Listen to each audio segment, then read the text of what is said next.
Welcome to Libeth, the second set of themes in the Unfettered Mind completes the architecture of the argument.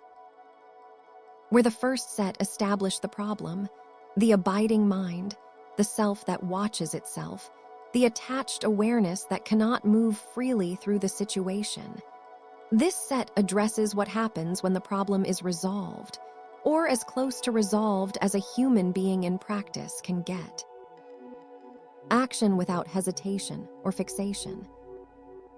Zen philosophy as a technology of the present moment.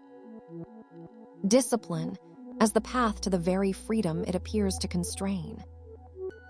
These are not separate themes that happen to appear together. They are the same insight arriving at different points in the arc of practice. The beginning of the action, the philosophical ground beneath the action, and the structure that made the action possible. Start with action, because action is where everything becomes concrete and the abstractions either hold or don't. The moment of action in a sword duel is not the moment when the decision to act is made. By the time anything visible happens, the decisions are finished. The gap between the practitioner's perception of the situation and the body's response to it is, at the highest levels of skill, effectively zero. Not because the response is unconsidered, but because the consideration happened years earlier, in the practice hall, encoded into the body through repetition, until it became the body's default. What Takuan is describing when he describes the unfettered mind in the moment of action is not speed. Speed is a byproduct. What he is describing is the absence of the gap between knowing and doing, the absence of the self that normally occupies that gap, translating knowledge into action through a process of conscious deliberation that at the highest levels of performance is not an addition but a subtraction. The hand that reaches for food is Takuan's most direct image of this, and it deserves more attention than it usually receives. The action of reaching for something you want is, for an adult, entirely automatic. The distance is calculated, the weight is estimated, the trajectory is planned, and the execution is monitored and corrected continuously, all of it happening below the threshold of conscious awareness. Nobody deliberates before reaching for a cup of tea. Nobody issues instructions to their arm. The arm reaches, and the hand grasps, and the cup arrives at the mouth. And the conscious mind was not involved in any of the mechanics of this. If the conscious mind were involved, if you had to deliberately direct each component of the movement, you would move more slowly, less accurately, and with much greater effort. The automaticity of the reach is not a failure of attention. It is attention operating at a level more sophisticated than the deliberating consciousness can access.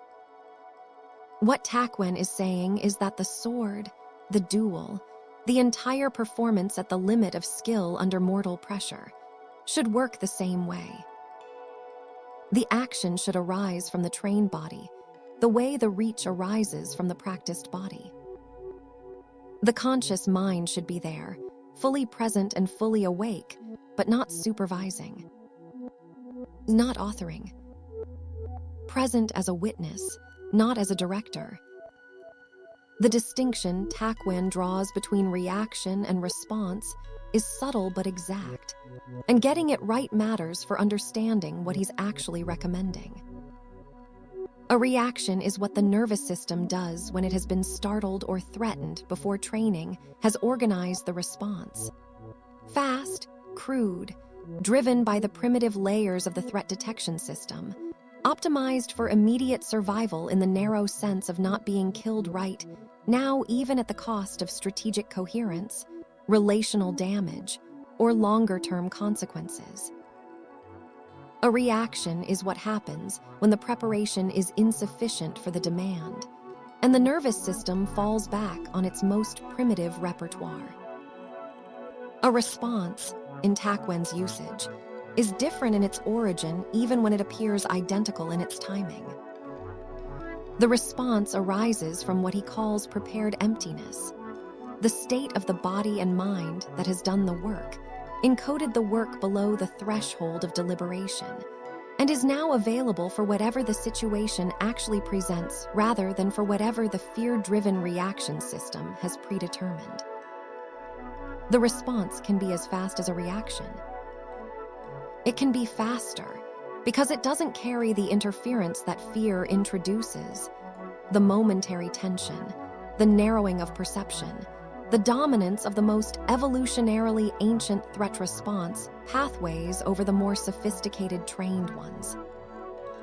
But it is not the same thing as a reaction, and the difference is entirely in the preparation and in the quality of the mind at the moment of acting. The iaidō tradition, the art of the sword draw, which developed from the more instrumentally violent iaijutsu into a contemplative practice that has outlasted the context that produced it, is the clearest institutional expression of what Takuan is describing. The entire art is organized around a single event, the drawing of the sword from the scabbard and the delivery of a cut in one continuous motion. In its martial context, this action was required to be complete in fractions of a second.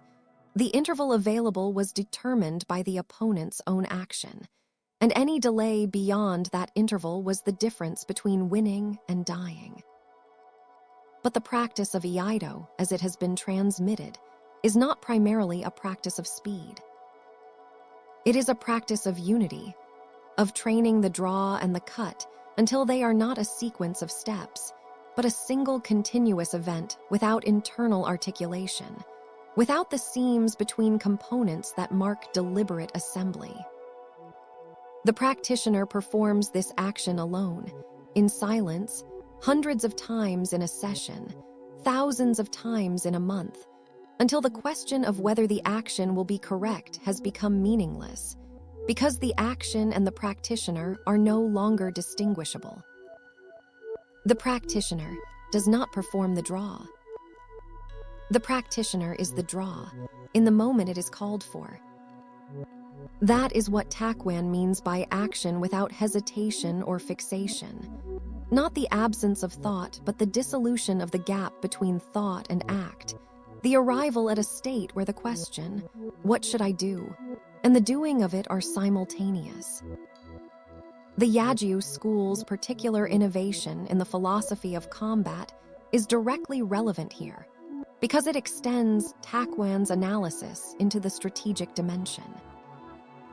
The school's distinctive contribution was the emphasis on psychological disruption, on creating the conditions under which the opponent's mind would stop at exactly the moment the school's practitioner needed it to. The false opening is the classic expression of this, a deliberate exposure of an apparent vulnerability that is actually a trap, designed not to deceive the opponent's eyes, but to catch the opponent's mind. The opponent sees the opening, and in the moment of seeing it and orienting toward it, their attention has been fixed. They are, briefly, committed to the opening as the decisive element of the situation. In that brief commitment, they have located their abiding place, and the Yagyū practitioner knows exactly where they are. What is being exploited is not the opponent's tactical error, but their cognitive structure. The fact that attention, when it stops, telegraphs the stopping. The Yagyū school was applying, tactically and offensively, exactly the analysis that Takuan is developing philosophically. Understanding the abiding mind is not only a path to liberation from your own fixations. It is a path to exploiting the fixations of those you face. This brings the argument to the philosophical ground that underlies the entire text, the Zen framework within which Takuan's specific observations make sense as something more than tactical psychology. Zen is, among many other things, a sustained argument against the reliability of the deliberating, categorizing, conceptualizing mind as the primary instrument for navigating the most important questions of human experience. Not because thinking is worthless, the intellectual tradition within Zen is vast and sophisticated, but because the questions that matter most cannot be settled by thinking. They can be approached through thinking, but the settlement requires something else. A break, a rupture, a moment in which the thinking mind runs out of moves and something prior to thinking becomes available. The cone is the institutional instrument for engineering that break. You take a question that cannot be answered through logic. What is the sound of one hand? What was your face before your parents were born? And you work at it, not trying to find the clever answer that the master will accept, but genuinely trying to think your way through it until you have exhausted the possibility of thinking your way through it. And then, sometimes, something else happens. Not an answer in the propositional sense. A shift. The question stops being a problem and becomes an opening. What the cone does is analogous to what the dual does, but the cone works in slow motion, over months or years of sitting practice, rather than in fractions of a second. Both are instruments for making the deliberating mind fail completely.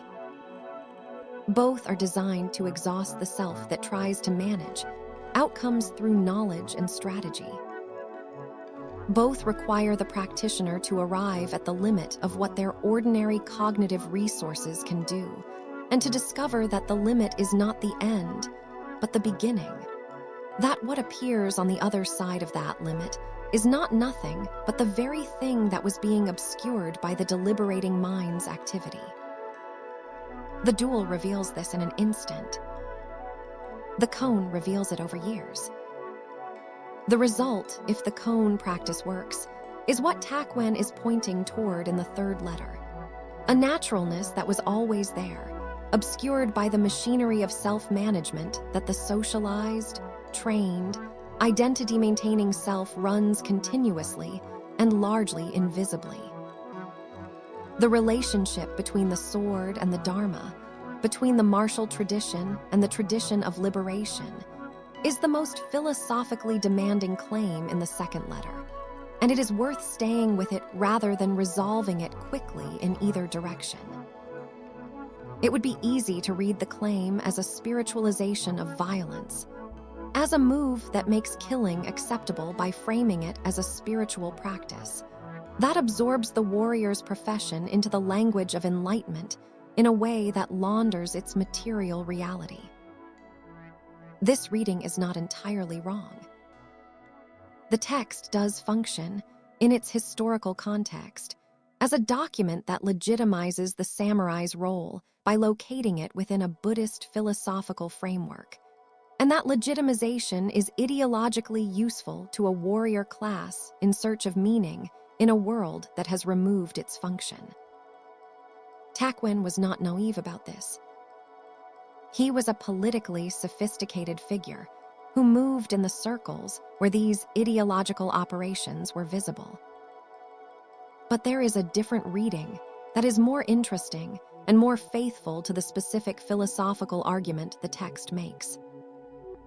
That reading is this: the same quality of mind that is required to act cleanly in mortal confrontation, the mind that is present without agenda, that perceives without distortion, that acts from the depth of preparation without the self-observing consciousness inserting its interference, is also, structurally, the quality of mind that the Buddhist tradition identifies as the ground of liberation.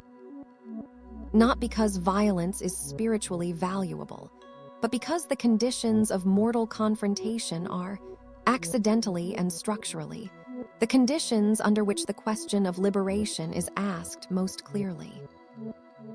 The dual is a laboratory. The question it asks is the same question the monastery asks, but faster and with higher stakes. The sword is not a path to enlightenment, The sword is a mirror, and what it reflects, if you look carefully, is the same obstacle that the sitting practice reflects, the same abiding mind, the same self that gets in the way of the action that the situation requires. Fudo Myo-o Macron is invoked by Takuan at the beginning of the first letter as the visual embodiment of the unfettered mind. And the invocation is worth dwelling on because the deity's iconography is so counterintuitive to Western expectations of what spiritual attainment looks like. He is not serene. He is ferocious. He is surrounded by flames, and in the esoteric Buddhist tradition from which the image derives, those flames are not destruction but transformation. The transformation of the 5 poisons of the mind, ignorance, desire, aversion, pride, envy, into the 5 wisdoms, the energy of delusion redirected rather than suppressed. He holds a sword that cuts through the obstacles to liberation, and a rope that binds the destructive forces of ego. His expression is one of absolute commitment, the face of a being that has completely given itself to its purpose and retains nothing for itself, no reserve of self-protection, no portion of attention held back for self-management. He is immovable because there is no position from which he can be displaced. He has no fixed position, only fixed purpose, and the movement of purpose through action is what the image shows. This is what liberation looks like from the outside, when liberation is not the gentle, beatific, aesthetically pleasing thing that popular spirituality imagines. It looks like total commitment. It looks like ferocity in the service of the situation's actual demand. It looks like fire. Discipline as psychological liberation is the argument that closes the series, and it is the one most likely to be dismissed as paradox for its own sake, as wordplay that sounds profound but dissolves under examination. It is not paradox for its own sake. It is a precise description of a real phenomenon that has been observed across traditions and domains, and the mechanism by which it works is not mysterious once it's made explicit. The claim is this: structure is not the opposite of freedom. Structure is the precondition of freedom, when structure is internalized deeply enough. The practitioner who has drilled a form until the form is in the body, until the form arises naturally from the situation rather than being applied to it, until the practitioner and the form are no longer distinguishable.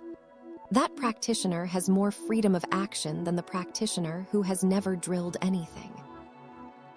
Not because the drilled practitioner has more options in the abstract sense, but because the drilled practitioner's options are available without cost. The untrained person facing a high-stakes situation has, in principle, infinite options. They can do anything. In practice, they can do nothing coherently, because every option requires conscious management, and conscious management under pressure is unreliable and slow. The trained person has fewer options, but those options are available instantly, accurately, without the friction of deliberation. The constraint of the training has produced a freedom within the trained domain that the unconstrained person does not have and cannot fake. Mitchell Foucault's analysis of discipline would have recognized the mechanism immediately. Discipline, for Foucault, is the production of docile bodies, the shaping of human beings through repeated practice until they embody the norms of the system that shapes them, without needing to be consciously coerced, because the coercion has been built into the body's habits and reflexes. The dojo is, in this analysis, an instrument of power. It takes the samurai and makes him an instrument, reduces the infinite variability of human behavior to the reliable, predictable, system-compatible outputs that the Tokugawa order requires. Takuan would not have disputed this analysis.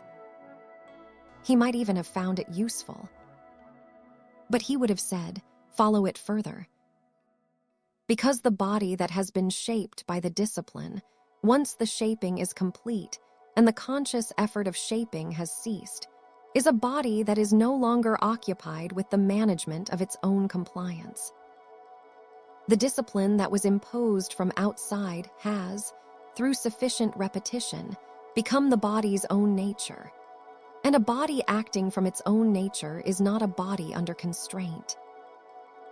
It is a body free within the domain that the nature encompasses. The cage, followed far enough, opens into a different kind of space. The cognitive science of automaticity describes the mechanism in detail. Chunking, the process by which multiple discrete components of a skill are consolidated by the brain into single, unified action units, is how the brain converts deliberate practice into fluent performance. The beginning pianist reads each note individually, produces each finger movement as a separate decision, holds the entire sequence in working memory, and manages it effortfully. The advanced pianist reads phrases, plays passages as single coherent actions, has consolidated entire musical arguments into units that the conscious mind can deploy as wholes without managing their components. The deliberate attention that was required at the beginning of learning has been freed. The components are automatic now, and consciousness is available for the level of the music that the components serve. This is what Takuan means when he says the master doesn't think about where to put his feet. The question of where to put his feet was settled long ago, in the practice hall, in the 10,000 repetitions that drove the correct placement into the body's automatic repertoire. The master's conscious attention is free for the level of the dual that the placement of feet serves, which is the level of the opponent's mind, its attention, its fixations, its openings. The liberation of conscious attention from procedural management is real, measurable, and the product of exactly the discipline that appears to constrain it. The Benedictine rule, ora et labora, prayer and work, organizes the monk's day into a structure of such complete regularity that the question of what to do next at any moment has a pre-settled answer. The monk does not decide whether to attend the office at dawn. The question was settled when the monk made their vows. The structure removes the infinite space of choice that, in the unstructured life, must be constantly managed and constantly redecided, at enormous cognitive cost. Within that structure, a different kind of freedom becomes available. The freedom that comes when the basic logistics of daily life are no longer subjects of deliberation, when the energy that would have gone into deciding is available for the quality of attention brought to what is being done. The monastery is, in this sense, a cognitive liberation technology. The Tokugawa dojo is the same technology in a martial register. And both are pointing toward the same thing that Takuan describes in the third letter. The trained body that has internalized its structure so completely that the structure and the freedom are no longer opposites. The Unfettered Mind is not a book about swords. It was never a book about swords. It is a book about the thing that gets between what you are capable of and what you do. That thing has a name, the abiding mind, the fixed attention, the self that watches itself perform and in watching degrades the performance. It feels like caution. It feels like care. It feels like appropriate self-awareness, the reasonable monitoring of your own behavior that responsible adults perform constantly. It feels, in short, like a virtue. And Takuan is telling the most dangerous swordsman in Japan that this virtue, in the moment it matters most, is the thing that will kill him. Not the opponent. Not the situation. The part of his own mind that pauses to evaluate whether it is doing well enough. The watcher. The narrator of the self. The continuous interior commentary that the socialized human being has developed over a lifetime of being evaluated by others and has eventually internalized so thoroughly that it evaluates itself without needing anyone else to do it. That is the opponent Takuan is writing about. That is the opponent you will face in whatever domain your practice has taken you to its edge. And it is the only opponent you will ever face that cannot be defeated by training harder. It can only be released, which is a different thing entirely, and a harder one, and the work of a life. One new book every week. At least we try.